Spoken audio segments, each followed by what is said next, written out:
हाय दोस्तों, welcome to another episode of four blogs. This is me और host Nitin. तो guys, आज हम लोग करने वाले हैं सुपर मीटियोर के ऊपर काफ़ी सारे सवाल जवाब। तो आज आपके देने वाला हूँ सारे ही सवालों के जवाब जो आप लोग बहुत दिनों से मेरे से पूछते आ रहे हैं। तो आज इस वीडियो को स्टार्ट करने से पहले एक ही गुजारिश जो मैं आप सबसे करना चाहूँगा और धन्यवाद जो आप लोगों का फिर से करना चाहूँगा, वो ये है कि आप सबके सहयोग से आज हमारा फोर व्लॉग्स फैमिली 25,000 के ऊपर हो चुकी है। तो बहुत बहुत धन्यवाद आप सबका साथ देने के लिए, यहाँ तक हमें लाने के लिए, और उम्मीद करता हूँ हम आगे भी आपके लिए अच्छा कंटेंट लाते रहेंगे जिससे आपका ज्ञान बढ़ता रहेगा। तो आइए शुरू करते हैं, बट उससे पहले एक गुजारिश कि चैनल सब्सक्राइब ज़रूर कर लीजिएगा और बेल आइकन दबा लीजिएगा जिससे आपको आने वाले वीडियो का नोटिफिकेशन मिलता रहे, और अगर वीडियो अच्छी लगे तो लाइक और शेयर ज़रूर कीजिएगा। तो आइए शुरू करते हैं।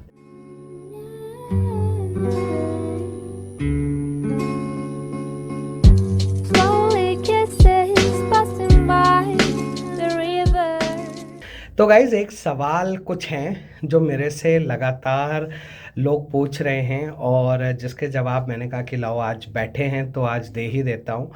तो पहला सवाल जो लोग मुझसे लगातार पूछ रहे हैं वो ये पूछ रहे हैं कि सुपर मीटियोर को इतना एग्रेसिवली जो है मार्केट करा रॉयल एनफील्ड ने, एक से एक अच्छे फीचर्स दिए, first in class like USB फोक्स दे दिए, एलईडी टेल लैम्प्स दे दिए, हेडलैम्प्स भी एलईडी कर दिए, फुल एल्यूमिनियम केसिंग कर दिए स्विचेस के। जब इतने प्रीमियम गाड़ी को बना दिया तो फिर आप इसमें लिक्विड कूलिंग क्यों नहीं दी? तो गाइज़ देखिए, मैं आपको पहली चीज़ तो ये बता देता हूँ कि लिक्विड कूलिंग जो होती है वो थोड़ा सा, अगर आप कंपेयर करें तो it is an expensive feature. क्यों?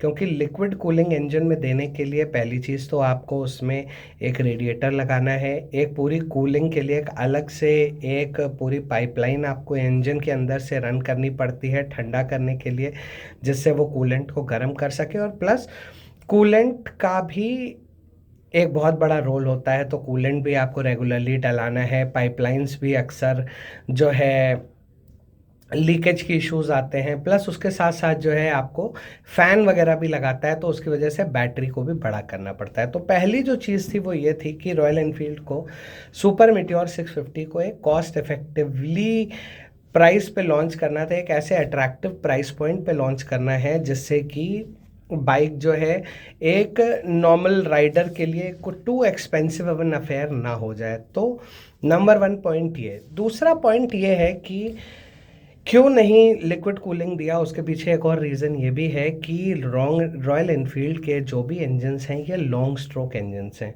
तो जब हम लॉन्ग स्ट्रोक इंजन्स की बात करते हैं तो इनके जो आरपीएम्स होते हैं 6,000 7,000 मैक्सिमम 8,000 आरपीएम तक जाते हैं।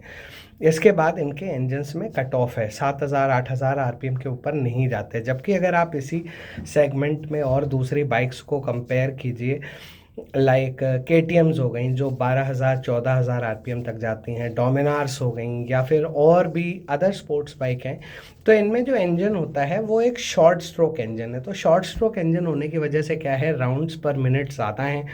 अब जब राउंड्स पर मिनट ज़्यादा होगा तो हीट का डेसिपेशन बहुत ज़्यादा होगा, जिसकी वजह से बाइक को ज़्यादा कूलिंग की ज़रूरत पड़ेगी। इस वजह से उन गाड़ियों में आपका लिक्विड कूलिंग होता है। जबकि सुपर मीटियोर 650 में जो इंजन यूज़ किया गया है that is a parallel twin oil cooled engine. तो ऑयल के लिए एक स्पेसिफिकली एक रेडिएटर आगे लगा हुआ है जो कि ऑयल को लगातार कूल करता रहता है, और ऑयल जो है आपके इंजन में रोटेट होता रहता है। तो which is more than enough. अब देखिए, बहुत ज़्यादा एक्सट्रीम कंडीशंस की आप बात करें कि 50-55 डिग्री में, तो हाँ वहाँ पे थोड़ा सा ज़रूर है कि गाड़ी ज़्यादा हीट हो जाती है तो दिक्कत आती है, बट लेकिन वो situation once in a blue moon वाली है, ऐसी सिचुएशन रोज़मर्रा में नहीं आती है। तो इसलिए रॉयल एनफील्ड ने इस फीचर को नहीं डाला और मेरे हिसाब से ये एक बहुत अच्छा काम भी किया, क्योंकि अगर इस काम को करने के लिए पहली चीज़ तो इंजन में मॉड करना पड़ता। दूसरी चीज़, इंजन में मॉड के साथ साथ कम से कम गाड़ी की कॉस्टिंग सिर्फ अकेले ये 3-4 चीज़ें मिला के करीबन 10-1 हज़ार रुपये और महंगी कर देती, जो कि अगेन एक एडिशनल बर्डन होता है जिसका कोई रिक्वायरमेंट नहीं है। तो मेरे हिसाब से एक बहुत ही स्मार्ट प्ले किया है यहाँ पे रॉयल एनफील्ड ने कि सुपर मीटियोर 650 में भी इन्होंने लिक्विड कूल्ड नहीं किया है, ऑयल कूल्ड ही रखा है। अब आ जाते हैं दूसरे पॉइंट पे। दूसरा पॉइंट है वो ये है कि बहुत सारे लोगों का मेरे पास सवाल आ रहा था कि ये 135 ग्राउंड क्लियरेंस है, ये काफ़ी कम है और इसकी वजह से दिक्कत आएगी।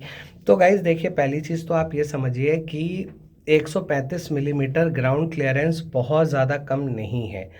तो अगर आप ये कहिए कि आपको ब्रेकर पे लग जाएगी, तो नहीं, ऐसा बिल्कुल भी नहीं है। अब आपको मैं एक बहुत कॉमन एग्जांपल देता हूँ। मेरी होंडा सिटी है 2020 फिफ्थ जनरेशन, इसका जो ग्राउंड क्लियरेंस है ये 165 मिलीमीटर है। लेकिन यकीन मानिए कि आज तक मेरी गाड़ी किसी ब्रेकर पे नहीं छुई है, किसी गड्ढे में नहीं टच हुई है और आज तक कहीं पे भी मेरी गाड़ी बम्प नहीं हुई है।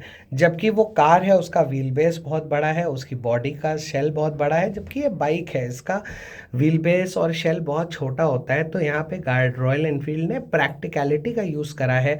आगे का व्हील बड़ा है, पीछे का व्हील छोटा है और एक कंप्लीट क्रूज़र लुक गाड़ी को दिया गया है, जो कि अपने आप में बिल्कुल एक हार्ले स्टाइल बाइक को इंस्पायर करता है। तो यहाँ पे मैं बिल्कुल कहूँगा कि 135 ग्राउंड क्लियरेंस मेरे हिसाब से तो कम नहीं है। बाकी अभी जब बाइक प्रैक्टिकली आ जाएगी मार्केट में तो हम देखते हैं कि क्या इसके ऊपर रहता है। तीसरा क्वेश्चन जो मेरे से बार बार लोग पूछ रहे हैं कि ये आप कह रहे थे कि क्रिसमस के आसपास गाड़ी देखने को मिलेगी, लॉन्च हो जाएगी, डीलरशिप्स में मिल जाएगी, लेकिन अभी तक इसके ऊपर कोई अपडेट नहीं है। तो ये गाड़ी कब तक आ रही है? तो देखिए गाइज, अभी जो पहले यही था कि क्रिसमस पे लॉन्च है, लेकिन फिर लॉन्च को डिले कर दिया गया, क्योंकि देखिए 6 दिन बाद वो प्राइसेस बढ़ते, क्योंकि हर साल जनवरी में प्राइसेस बढ़ते हैं गाड़ियों के।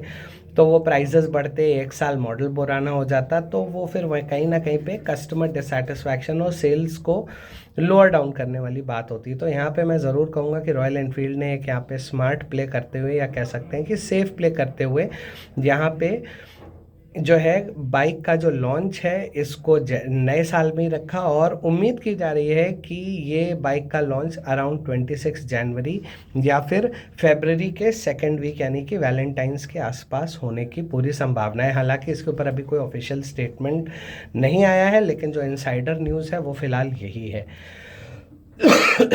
तीसरी चीज़, एक और सवाल आ रहा था कि सुपर मीटियोर 650 के लॉन्च होने के बाद क्या जीटी और इंटरसेप्टर भी वैल्यू फॉर मनी बाइक्स रह जाएंगी या नहीं? तो गाइज देखिए, इसका एक बहुत सिंपल सा आपको एक आंसर दे देता हूँ कि सुपर मीटियोर 650 एक अलग सेगमेंट है, यानी कि क्रूज़र सेगमेंट है। जीटी कैफ़े रेसर सेगमेंट में आती है और इंटरसेप्टर एक टूरर बाइक है। तो इन तीनों का सेगमेंट अलग है, इन तीनों की यूटिलिटी अलग है। तो मेरे हिसाब से अगर आप अपनी यूटिलिटी के हिसाब से बाइक लेते हैं तो आपको बेहतर रहेगा, और तीनों ही बाइक वैल्यू फॉर मनी तब भी थी और आज भी हैं। एक्सेसरीज अभी किसी भी तरीके की कोई ऑफिशियल अनाउंसमेंट नहीं आई है, ना ही कोई ऑफिशियल इन्फॉर्मेशन अभी तक मेरे पास आई है जहाँ पे मैं आपको बता सकूं कि क्या एक्सेसरीज गाड़ी के साथ आ रही हैं। हालांकि मुझे लगता है कि रॉयल एनफील्ड की पहली ऐसी बाइक होगी जिसमें आप मेरे हिसाब से 3-4 चीज़ें से ज़्यादा कस्टमाइज़ नहीं करा पाओगे। नंबर 1 सम गार्ड लगा लोगे, नंबर 2 इंजन गार्ड लगा लोगे, आगे फ्रंट स्क्रीन हो सकती है, पीछे बैकरेस्ट हो सकता है, बड़े फुट पैग्स हो सकते हैं। इसके सिवाय मुझे और कोई चीज़ कस्टमाइजेबल नहीं दिखती गाड़ी में, क्योंकि और कोई चीज़ कस्टमाइज़ करने लायक है ही नहीं। जैसे पहले रॉयल एनफील्ड में नॉर्मल हेडलैम्प्स आते थे तो आप एलईडी हेडलैम्प्स या फिर एलईडी बल्ब्स वगैरह यूज़ करते थे, लेकिन यहाँ पे मुझे उम्मीद है कि उसकी भी यूटिलिटी नहीं है। तो देखिए, हम भी कोशिश कर रहे हैं कि लेटेस्ट इन्फॉर्मेशन हमारे पास भी आ जाए। गाड़ी की बुकिंग भी अब तक स्टार्ट नहीं हुई है। राइडर मेनिया हमें जाना था, लेकिन अनफॉर्चुनेटली कुछ फैमिली इश्यूज़ की वजह से मैं नहीं जा पाया, वरना बाइक ज़रूर बुक हो जाती और आपको उसकी सारी डिटेल दिखाते हैं। तो कोशिश करते हैं कि जितनी जल्दी से जल्दी बाइक की इन्फॉर्मेशन और आती है तो मैं आपको देता हूँ। सो with this note, this is me Nitin signing off from 4 vlogs for the day। मिलूंगा आपसे बहुत जल्दी एक और नए वीडियो में। Till then, stay tuned, stay safe, stay secure, goodbye।